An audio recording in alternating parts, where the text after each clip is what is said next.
send this one away. This is taken at the 3.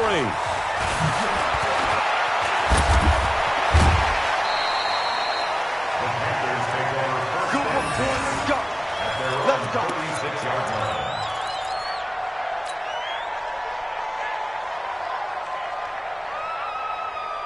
This Carolina offense at the line, ready to go. And last time, one play interception, so this offense should be fresh. That's a good way of putting it. And I can't wait to see what they decide to do with play calling, because a one-play drive where you throw an interception, a lot of people think the very next time out, run the football, don't give them a chance. Maybe play action? I think maybe you go play action, show your quarterback, you get a little confidence in him, and let him fling another one. So following the hold, they're in a bit of a hole here with a 1st and 20. A shotgun snap for Greer. And the tip there altered the ball flight, and it falls incomplete. It'll be 2nd down. It's always a battle. Who's going to win on 1st down, the offense or the defense? Let's face it, if you've got the ball, 4 yards or more on 1st down is what you're aiming for. They tried to throw for it. Nice effort to knock that one away and bring up 2nd down. Now, meanwhile, here's a 2nd down throw that's knocked away and incomplete. Greg Olsen was the intended target. 3rd down here. You know they wanted, you know they expected. They needed him to be sharp coming out after the half. Unfortunately, he's missed his first 3 throws. I wonder if he got out late and missed his warm-up time. The whole team did come out a little bit later than usual. I don't know, maybe there's something to that. Must have been a heck of a halftime speech. Yeah, maybe just trying to rally the troops back from this deficit. Taking a shot for Samuel. And for a 3rd time tonight, he's intercepted. Picked up by Gary and Conley. And his guys are going to get the football at the 28-yard line. Of course, they had the option, and they choose to not take the penalty. They like the results of the play that they just ran, and they elect to let them stand. So the special teams penalty cost some yardage there as they come out on 1st and 10. They'll try the left side. Pratt, he finds an opening past the 40. The pickup goes for 16 and a Raider 1st down. He continues to have a big night here under the lights carrying the football. And some guys prefer night games. For whatever reason, their bodies react a certain way. They love the spotlight. Maybe that's what it is. The best seats in the house, the ones where he's carrying the football for his offensive teammates. The worst seats, the 11 guys trying to tackle him on defense. They'll run on 1st down. It's Pratt. And they'll get this one to about the 20-yard line. Solid gain of 18 and a Raider 1st down.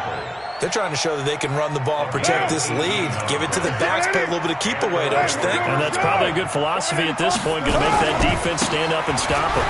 They run it with Jacobs. And he'll take this inside the 20 and down to the 18. Shaq Thompson on the tackle that time. Once again, it's Jacobs. And it's been like this all night long. Nowhere to run as they stop him behind the line. He lost 4 there, and it's 3rd down. 56 to Mike, boy. 56. Check 56. Here we go, D. Check it back. Got a man. It's Brown. The completion there winds up a wash, and it'll bring up 4th down. The defense loves to hang their hat on that, don't they? You get a guy that catches the ball, but you stop him for no gain. Without a doubt, because they're also used to trying to catch people after the catch, and they miss. And that turns into what? A huge play. We've seen it so many times. In this case, though, catch was made, put down right on the spot. So that's a 7-play drive that ultimately stalls out there at the end. And things were a little leaky in the beginning on that drive, weren't they? But how about the front 7? As they got closer to the goal line, things stiffened a little bit, forced the field goal. And a nice return sets them up pretty good here at the 30-yard line.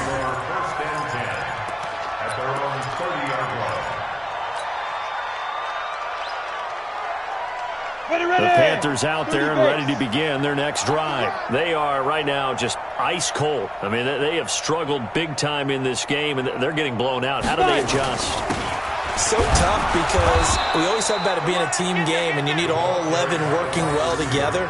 But every now and then, partner, You need that one guy who can make a play against all odds that maybe can ignite things, and I think that's what they're looking for right now. Yeah, you talk about going to your playmakers. They probably need to do it. Find someone that you're used to touching the football that makes big plays and give them that opportunity to maybe wake up everyone else. And they're able to swarm him behind the line, and his rough night continues. They follow up the first down 1-yard run with a minimal gain of 2.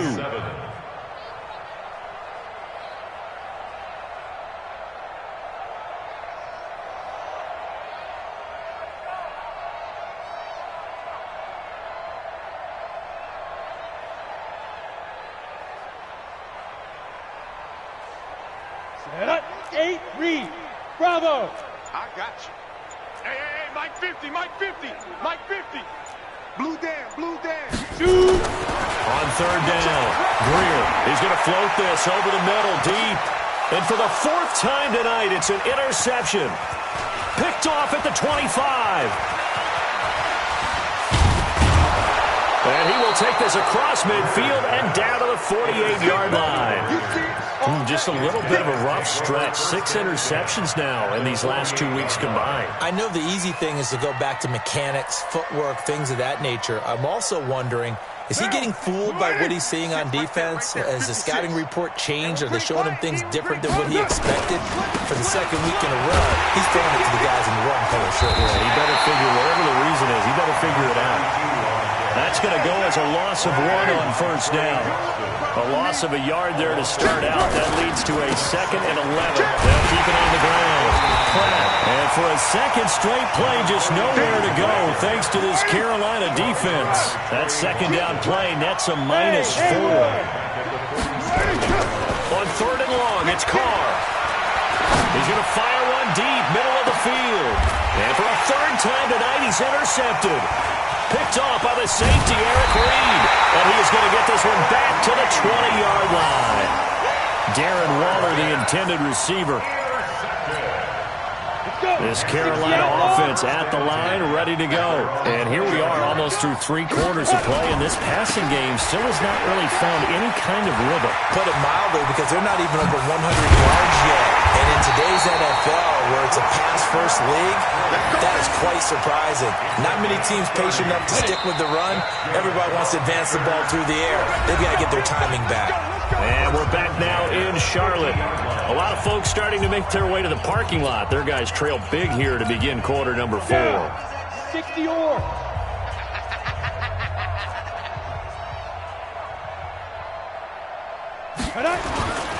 Back to the ground on first. It's McCaffrey. And they're going to him right at the line of scrimmage. Just no cutback lane to be found whatsoever. 2nd and 10. This run defense has been pretty stout all game long. Now you're here in the 4th quarter. Just rely more on the passing attack. I don't think you have any choice, and I don't think you have to dress it up at all either. Throughout the first 3 quarters, you're still trying to convince the defense that you may run the football. That's out the window right now. Protect, let your quarterback operate, and try to find some targets in the open field downfield. That one, a gain of 20 and a first down. Line of scrimmage, the 31 now on 1st and 10.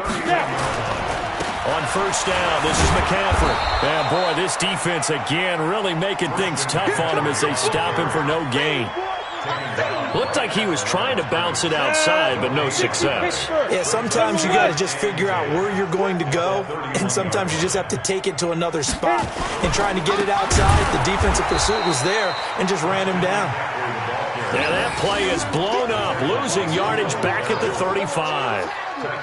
After seeing that, maybe time to go back to some downfield throws here. Yeah, anything. Change it up, because the teams that win, the best teams, they're the ones that make adjustments.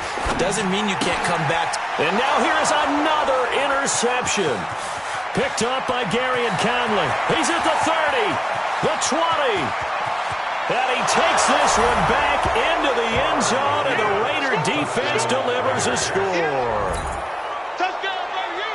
That's the story of the game. They've been suffocating all game long on defense. They were suffocating there again in a big way. And they've done it not just by out-athleting them, which is often the case, but by being able to adjust to anything they tried to throw at them and beating them to the punch each and every time. This was a defense that was well prepared. And And this will be a touchback as that sails over the end line. The Panthers out there and ready to begin their next drive. And following the pick six, and they have decent field position in throwing that pick six. We'll see how they attack this drive. I think all you say to your guy is, listen, just take care of the football a little bit better. Make some better decisions on this drive, and they'll probably help him a little bit with maybe some really high percentage throws early to let him get settled back in. But they told us, they've got confidence. That's not a problem. Yeah, not a problem at all. They just want to make sure they get things settled down a little bit for their offense and give their defense a little bit of a chance to rest. And he'll be brought down. Oh, that's a face mask. Certainly looked like it. Indeed, here come the flags. So the yellow flag came out, and that leads to a new set of downs for this offense. 1st and 10. Following the penalty, it's Williams. And this will leave him a yard short. Nice pickup of 9 yards on 1st down. Despite the blitz, they're still able to pick up a nice, solid gain. The disadvantage of blitzing often alters normal spacing and run fits and leaves creases like they were able to exploit right there.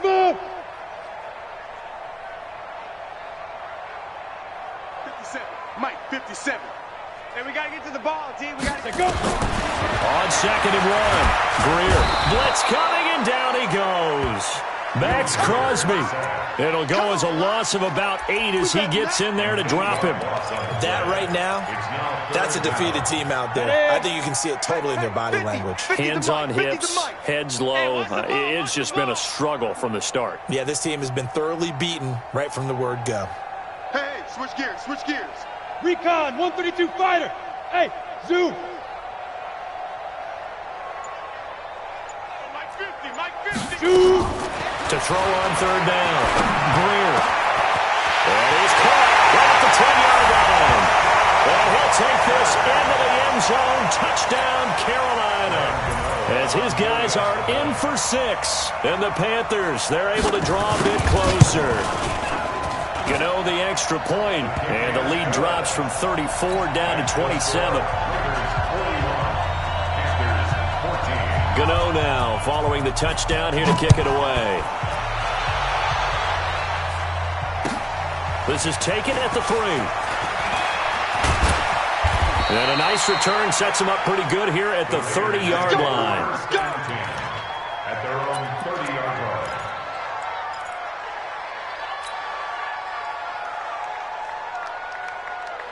The Raider offense set to get this drive started. The outcome of this one, well, we know who's going to win it. It's just all window dressing at this point. Got me thinking, what's the biggest blowout that you've been a part of as a player or broadcaster? No, I'm not going to go to the player part because when I think blowout... Because you won every game as a player. No, I think about being blown out. And no one wants to go back to those memories. But, you know, when I was calling college football, I saw a game that, a team put 70. I actually saw it happen twice. A team put 70 on their opponent. And in the NFL, in the 2017 season, I saw one of those changing of the guard games where a team that hadn't been very good before now is dominating and kicking around a team who had been ruling their division. And that's when you earn your paycheck. And for the 4th time tonight, it's an interception. Picked up by Trey Boston. And the return here is stopped at the 35-yard line. Now they get a 4th quarter pick. A little something to hang their hat on, I guess. Okay, so let's face it, though. Who's happy about this play? Fantasy guys, right? Yeah. The analytics will tell you one thing or another. That's a bad play on one hand, a good play on the other, but it's all about the fantasy points here. Yeah, because and he's going to be taken down. Pressure gets there back at the 39-yard line. Pass protection has been a problem all night long as they come up facing 2nd and a bundle. Here's Greer now on 2nd down. Open man is Samuel, complete. And he'll go down at the 28. Hey, stand off. Hey, Charlie. It's now 3rd and 3. Greer on 3rd down. And that will be incomplete. Another incompletion. You know, it's a wonder he's still moving around back there the number of times he's been sacked. Yeah, he's staying out there, isn't he? And you don't think about it much in a game like this, but he's showing incredible leadership. Still competing, still fighting, not taking himself out of a ball game that appears lost. Here we go.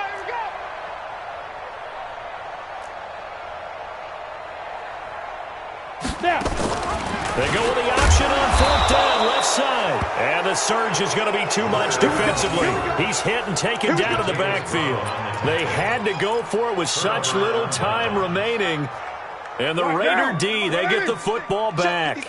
So 1st and 10 now from the 30. They go back to the air here after the INT on the last drive. That's complete to his tight end, Waller. Great way to start the drive. 20 big ones and a 1st down. We got three, fellas. We got three. On 1st down, it's Pratt. A solid run on 1st down. Gain of 7 leaves him with a 2nd and 3. The Raiders going to use one of their timeouts. It's just their first. They've got 2 more to use here in the final stages. Here we go. Carr going to look to throw. And this will be caught. Tyrell Williams. Williams loses the football, and it's picked up by the Panthers. And his guys are going to get the football at the 23-yard line. We have seen this before, and we know coaches preach about this and work on it all the time. Catch the ball. You know there's going to be some traffic somewhere. They've got to put it away and secure it as they try and get downfield. Greer sets to throw. And my goodness, another interception. Jonathan Abram picks it. But he takes this one back into the end zone, and the Raider defense delivers a score. Defensively, they've had their way in this one. That pick 6 makes that scoreboard even more lopsided. I remember talking with a guy in the league, and I said, what do you do when the game's like this? You know, it's pretty much over. You ready to go to the bench and hang out? He said, oh, heck no. I want to stay on the field. I might get some stats. I might get a pick or 2. You like being out there at the end of these wide margins. When they have to throw it, that gives you more opportunities to go get it. This is taken to the 13. And it's a pretty good return here as he'll get it up to the 29-yard line. At their own 29-yard line.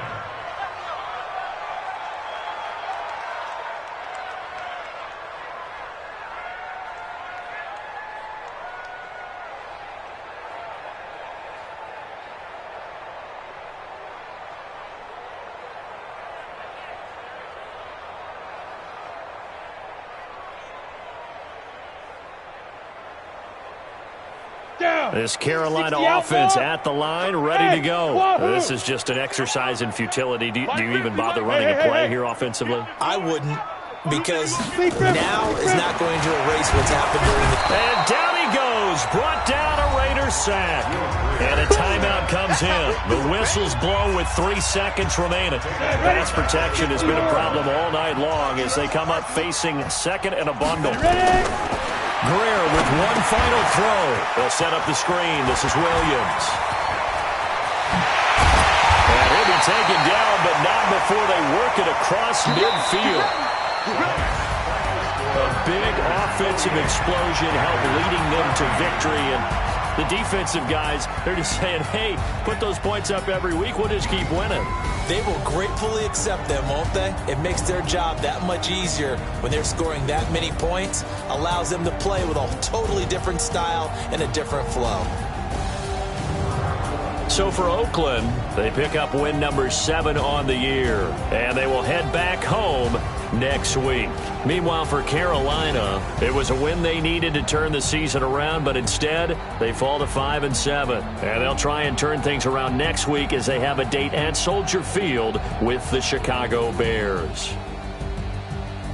Thanks for tuning in, everybody. Alongside Charles Davis, we thank our entire crew. I'm Brandon Gaudin. This is the NFL on EA Sports.